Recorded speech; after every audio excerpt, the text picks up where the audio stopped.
everybody, and welcome to this edition of the Spartan Sports Report here on TV3. Thanks for joining us. Sam and I are joined by a new face, Sam. Yeah, Glenn Arndt. Glad to have him along with us tonight. That's right. First time, Glenn, right? Thank you. Yes, it is. Okay, well, we're happy you could take a few minutes away from your chores at CHS as a cross-country coach because you've got an important day coming up this week. Yes, we have our sectional on Saturday. The boys will race at 10 o'clock and the girls will race at about 11:15. How many teams will be visiting Spartan land? I believe there are around 12 teams in our sectional. Okay. So we'll have a pretty good crowd there. I guess so. How's your team doing so far? You have the boys team, the girls team. It's co-ed cross country. Correct. Okay. I think both teams have done really well. Our girls finished fourth at the Greensburg Invitational just last week, which was a good showing for them. We had all 5 of our girls run personal best times, so that's always nice to see. Yes. And our boys, their best race was probably at our conference meet, which was just over a week ago, and they ran up to 4th place in that. So I was really pleased to see that. Okay. You don't have great numbers, do you? We don't have super huge numbers. We have 12 boys on the team this year, which is actually up from what we had last year. Okay. But our girls' numbers were down a little bit with only 5. You can run 7 in your varsity races, so we have just enough to score as a team. So we're hoping to build that up over the next few years. There's a lot of competition for the athletes, though, in the fall because of all the sports, right? Yes, we lose a lot of kids to the soccer program. Sure. Because a lot of the same kids who are good runners are also good soccer players absolutely. too. So. Yeah, absolutely. Yep. Absolutely. Sam, you have any questions for our Glenn? Well, sectional coming up. Kids can advance individually and as well as your team can advance. Correct. And is it the first 2 teams can move on? Is that how? It's actually the top 5 teams top 5. advance. Okay. So the top 5 teams will advance, and then if you are an individual that's not on one of those 5 teams, then you can advance as well. So they take the top 10 individuals who are not on an advancing team. Okay. So it's kind of complicated. You don't know if you made it or not until they announce it during the results. And where do they advance to? Where's the regional? Our regional is at Rushville. And then from there they go to Shelbyville for the semi-state, and then Terre Haute where the state meet is. So have your kids run the course at Rushville and Shelbyville throughout the regular season? We've run at Rushville twice. Rushville has a very large invitational that they run early in August, and then we were actually there for the conference meet last weekend. Okay, so those, hopefully your kids, all of them can move on, but it wouldn't be uncharted territory that they would be going to then. Correct, correct. They know the course, and we've had teams advance to the regional before. Neither one of them advanced last year, but I think we've got a decent shot for both teams to advance as long as they run to their best ability on Saturday. Great, great. What are some of the events, Glenn? It's just 2 events, just 2 races, boys 5K and a girls 5K. Okay, that's it. Yep, it's not like track and field where you've got sprints and throws and all that other stuff. Interesting, yeah. What do these kids do to train? How do? Well, a typical week for us, we'll do one long run for the week where they run anywhere from 6 to 10 miles, depending on who they are. And then we'll also mix in some speed workouts throughout the day or throughout the week, sorry. And usually we alternate like a hard day and an easy day to let their body recover from the stress of the hard days. How long does it take to run one of those events? Our top boy right now is Wes Smith. Okay. And he runs about, he's running right around 17 minutes and 50 seconds for a 5K. So 3.1 miles in just under 18 minutes. Our top girl is Tylissa Beckner, and she does the same in about, I think her best is 21:40. So pretty quick. Sounds good to me. Real quick. Who are some of your seniors? How many do you have? We've got, actually, from the picture in the program, we actually have a couple seniors who weren't there. But we've got Wes Smith, who's our top runner, and he's been at the top of our team since he was a freshman. And then we have Dylan Combs, who was also, he's been a 4-year runner for us. James Smith, who this is his 2nd year running for us, and Peyton Caldwell, who this is his, I believe, his 3rd year. that he's been running. And then we also have Christian Heisel, who this was his first year. He was a sprinter on the track team and decided to come out and run cross country for us. Good. And then on the girls' side, we've got just one senior, and that's Alexa McDonald. And she's been running, I think, for 3 years. Okay, so graduation really won't hurt you that much. Not really a whole lot. On the guys' side, it will definitely take a hit. Yes. But on the girls' side, only losing one. Now, 1 of 5 is a big hit, but I'm hoping to get some girls back from last year. Wes Smith, of course, is a pretty good basketball player. I think Wes is a pretty good all-around athlete. I think whatever he decided to put his efforts into, Yes. he would excel at. Pretty good young man. All around. Very much so. He's a very good kid. How long have you been at the coaching cross country? This is my second year coaching here, but I coached for 7 years in Indianapolis at Bishop Chatard when I was teaching there. Good deal. So you've got a lot of experience under your belt. I do. I took a little hiatus because we moved here about 10 years ago, and I wasn't coaching. And then Coach House resigned, and I was able to step in and take over. And I've been doing this for the last 2 years. I know Brent Duncan had to be very happy that he could find a veteran here to take over the cross country. I hope so. I hope so. So cross country is a sport, though, that kids can year-round, they can train on their own for this. Absolutely. Easy enough. And Absolutely. I know during the season I see them running up through town, up Park Road and around town. So they are visible in the community. Absolutely. Yeah. And that's one of the nice things is, you get to be out and you're not stuck confined in a gym all the time. We do spend time in the weight room, so we are enclosed in there a little bit. But it's nice for the kids to be out and be seen and for people to see kids doing healthy things. Being out and exercising and all that. That's great. We want to talk with Glenn a little bit more in a few minutes, but right now let's bring you up to date on what's going on at CHS. Today the boys soccer sectional is opening at Greensburg. The junior varsity football team is playing at Northeastern, and the girls sectional is also getting underway today. On Tuesday it'll be the junior varsity and varsity volleyball teams meeting Rushville at the CHS gym. It's 5:30 start time. The boys tennis regional opens at Richmond. That has a 4:30 start time. And Glenn, I believe we have Nick Mustin, who's representing the Spartans there, as he came through the sectional, I think, victorious. So, I believe so. I've heard that, yes. So that's great that we have a rep up there. Yep. Oh, best of luck to Nick. Yeah. Yes. Absolutely. And on Wednesday, the boys soccer sectional continues at Greenfield, and it will be the tennis regional continuing at Richmond on Wednesday. Thursday, the volleyball teams, both JV and varsity, play Pendleton Heights at the CHS gym beginning at 5:30. On Friday, the Spartans will be meeting Lawrenceburg at Connorsville in varsity football. That's senior night and pink out night. 7 o'clock kickoff, an important evening, Sam. And very important.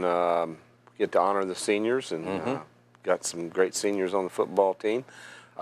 Like to see a big crowd come out for that, so that the kids, we show them that we have a lot of community support, and we do have a lot of community support for the football team, and and for all the athletes. But it's not going to be an easy game. We'll say that. That Lawrenceburg, one of the they just won the 3A portion of the EIAC, and Spartans fell the other night to the 4A winner, and those two got together earlier in the season, and East Central was on top of them at the end of the night by 1. So we can expect a tough game, but hopefully come out and play well and send Lawrenceburg back home.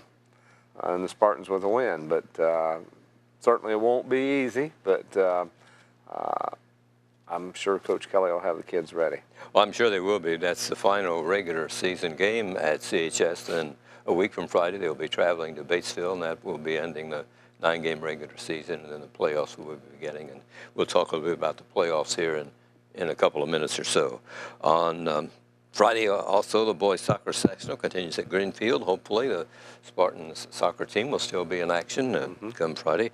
On Saturday, the soccer sectional finals at Greenfield, the cross-country sectional at Connorsville, beginning at 10:30 in the morning, so that should be quite a day. At the middle school, Connersville Middle School, today the cross-country teams are meeting Rushville. On Tuesday, the cross-country teams meet Richmond. The volleyball teams play at Richmond Dennis. The 7th and 8th grade football teams will be meeting Sunman. And at the middle school on Thursday, the volleyball team will be meeting Rushville's St. Mary's. Glenn, it's good to know that the middle school has a program. They do, and they're actually their numbers are up this year, which is really good to see. They actually have a lot of young 7th grade girls. Good. Which doesn't help me a whole lot for next year, but hopefully in 2 years we'll get them all up there, and that'll hopefully bolster our numbers for the high school team. Sounds like a good program at CHS. They're coming along. Bob and I work together closely, and we talk about different training techniques and different things that we'd like to see the kids do, and Bob's always willing to work with me and help me be involved with the middle school program as well. So it's a good partnership that we have. How do you coach these youngsters? You watch them individually and try to point out flaws in their play, or how does it go? Yeah, you can analyze the way they run, Okay. their arm swing, how their posture gets. Everyone looks great when they're feeling great. But when they start to feel bad and start to get tired, everything falls apart. Either they'll carry their arms too high, or they'll start leaning over. So you tell them things about carrying your arms better, standing tall. During races, most of the work, as with other sports, most of the work is done during practice. And if you do the work well in practice and do the right training in practice, the races will be a lot easier. Have to pace themselves? That's something they have to learn how to do. And I tell them that all of our meets throughout the season are to help us learn how to pace ourselves, how to learn what our limits are, so that when we get to the sectional, we're able to put it all out there on the line when it counts the most. Strength and conditioning, I would think, would be important in that you're not running on a track, you're running on uneven surfaces and different types of surfaces. So important to have good strength in the ankles and feet and legs, I would think. Absolutely. And you're exactly right. On the track, there's nothing to slow you down but yourself. Whereas on cross country, you've got hills and turns and uneven ground. Our course is notorious for having some moles in different places, so you have to worry about the mole hills and things like that. So yeah, we've been in the weight room twice a week since June. And we get in there and the kids do squats and all other kinds of lower body exercises, as well as upper body, because you have to have upper body strength as well, in order to make sure that when you do get on those uneven surfaces, it doesn't slow you down as much. The course is on the Spartan campus, isn't it? Yes. Okay, like around Spartan Drive and. Yeah, we actually start on the practice football field over on that side by the pine trees, and they do a loop by the Career Center, head back towards the school, and then they go around the bus barn area, all the way around to the front of the school by the bell, and then come all the way back. So it's a smaller loop, and then one big loop, and then another smaller loop. And there are flags along the way, I believe, aren't there? Yes, there are flags, and we spray paint a line on the course as well, so if a person gets lost, they're directionally challenged. And are there people posted along the course as well? We do have people watching different turns, because sometimes you have to watch out for people to cut a turn, and they can get disqualified for that. So any places where a person could cut a turn or shorten the course, we usually have someone there to watch. These are volunteers that help you out? Great. Yes. That's wonderful. Sounds like quite a program, Glenn, and I'm glad you could stop by and talk to us about it tonight. I'm glad to be here. Football, Glenn, Sammy went to East Central. Yeah, Dave and I were down at East Central, and tough night for the Spartans. And we've seen over the course of the season that whenever the Spartans would win the coin toss, that they would defer. Yes. Well, it started off, they did not win the coin toss, so they couldn't defer, and turnovers. Yes. Turnovers hurt them, and Just a strong East Central team. I mean, you can't take anything away from them. They are solid. You can see why. I think in one poll they're ranked 7th in the state, and in the Sagarin poll I think they were ranked 3rd. Yes. And for good reason. And they had more than 100. Yeah, they have over 100. More than 100 on the sidelines. Yeah. And I know 2 years ago when we were down there that it was youth football night, and I don't know where all those kids came from, but that football field was full of youngsters. So it is definitely a football school. Yes. And they have a great tradition down there. I think I counted there were 8 Final Fours on their scoreboard. They had listed 2 state runner-up and 1 state championship. Gee. So over the years, and East Central, I think, was formed in the 70s. So they've had a lot of success over the years, and they've grown from being a very small school to the largest school in this part of the state. Yes. Yes. And I think even their enrollment may be greater than Richmond's at this point. So, but you drive down there and you think, well, where do they all come from? But they come from Sunman, and I think as far over as West Harrison, and there's just, it's bedroom communities, but a lot of the folks probably work in Lawrenceburg and Aurora and Cincinnati area. Yes. But, yes. Great facilities, but just a terrific program, and one that we know year in and year out that Spartans will have to play their best in order to win, and the Spartans, I think, probably played as well as they could the other night. We'll find out this week when we talk to Coach Kelly. I know that he probably can point out some things where they didn't, but but it wasn't. I guess what I'm saying, it wasn't for lack of effort. The kids worked hard, and they don't want to give up 50 points, and they want to score, but they just weren't able to the other night. 50-0 was the final score, and in a team like East Central, you have to try to limit the big plays, and that's difficult to do. And as you pointed out, you don't make mistakes against a team like that because they'll capitalize on every one of them. They sure will, and they got all 50 of their points in the first 3 quarters.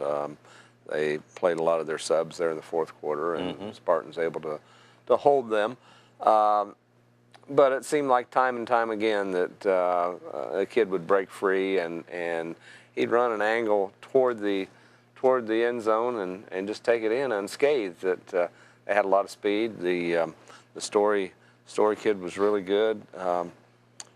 Just a very fundamental football team, and Spartans just have to learn from that and move on for the final 2 games of the season. They have a record of 5-2, but those 2 losses, as we pointed out on an earlier program, were to Cincinnati schools, and we know what football is around Cincinnati. Yes, we do. Yes, we do, and they purposely schedule it that way because they know if they're going to be good in Indiana, they have to be good in the greater Cincinnati area as well. Yes, yes. They won as you say, the 4A conference title with a record of 3-0. Franklin County came in second, 2-1, and the Spartans 1-2. South Dearborn 0-3. Are the 4 teams that make up the Class 4A division of the conference, which again is kind of confusing because they have 3A and 4A conference champions. But I guess it's because, like East Central, if they played 3A and 4, they couldn't go to Cincinnati and play they football. couldn't because they don't play all of the 3A schools. We do, and some of the other schools in the conference do, and even the 3A portion of the conference is tough. Absolutely, Lawrenceburg's won that, as you pointed out. So it'll be an interesting Friday night here at CHS. But I don't think the Spartans will be shut out again. That's the only shutout this season. Hopefully not. Yes. And, they'll bounce back. The kids are resilient. Absolutely. 2 games to go. Sectional draw was Sunday, and favorable there with that. So they have something to look forward to even in the postseason. Yes, Mooresville will be coming to Connersville on Friday, October the 20th to start the playoffs. The Pioneers are struggling. They're 0-7 right now. There are no common opponents because they play mostly on the other side of Indianapolis, where we play on this side of Indianapolis. So there's no common opponent, but they're sort of struggling, and they give up about 50 points a game on defense. So that must be a rebuilding program at Mooresville. It probably is, but we can't take them lightly and No. overlook them. But you got to like our chances as well, and you would hope that games like this past Friday night and the 2 we have remaining on the schedule here would help to prepare us for this team and get us ready for tournament action. And we'll just have to see what happens. But the good news is that we get to host that sectional Yes. game, which it's always good to get to play at home, a home field advantage. And the other game in that pairing will be Newcastle at Richmond that same night, and the winners from Connersville and Richmond will be meeting on the 27th to see who advances on to the regional.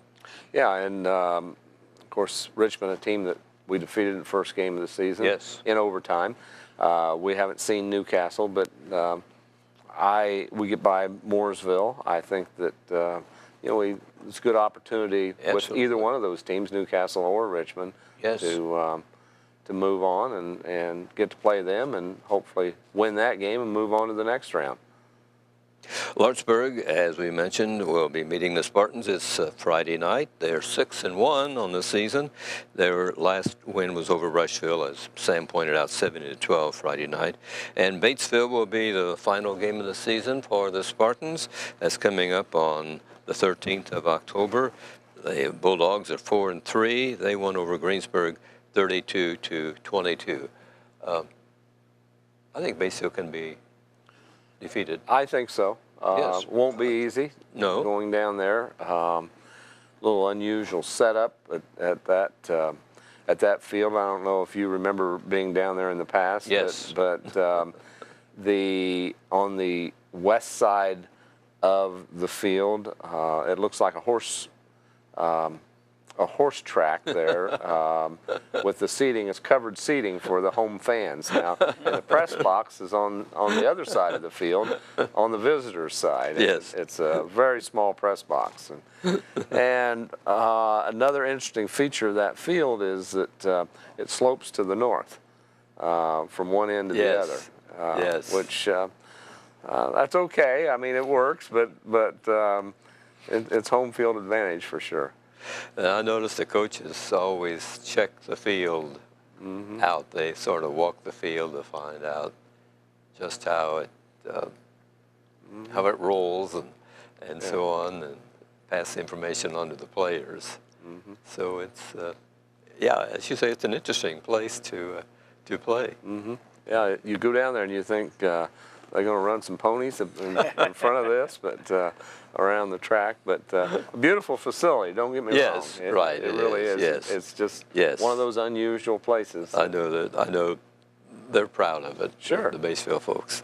In the area, Centerville is 5-2. They lost to Hagerstown 20-6. Cambridge City is 1-6. They lost to Union City in overtime 28-20.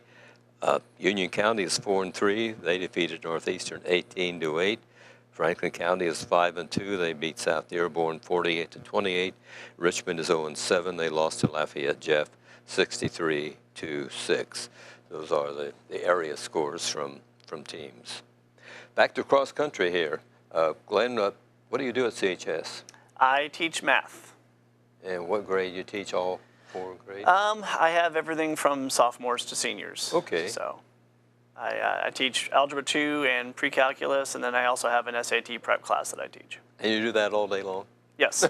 Yep. Pretty much. How are your students doing? Do you have some scientists in the future? Oh, I'm sure there's some in there. Yeah. I have a little bit of everything. So I have some of the kids that struggle, and I have some of the kids that breeze through it. So, and we just do our best to get them where they need to be to move on. Yeah.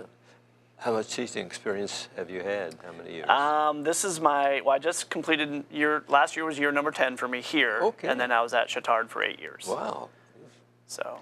A lot of years under your belt. Yes, yeah. A lot of prep teaching those and mixing that in with coaching and doing your lesson plans. And Yes, it makes for a long day. It's a challenge. It does. It does.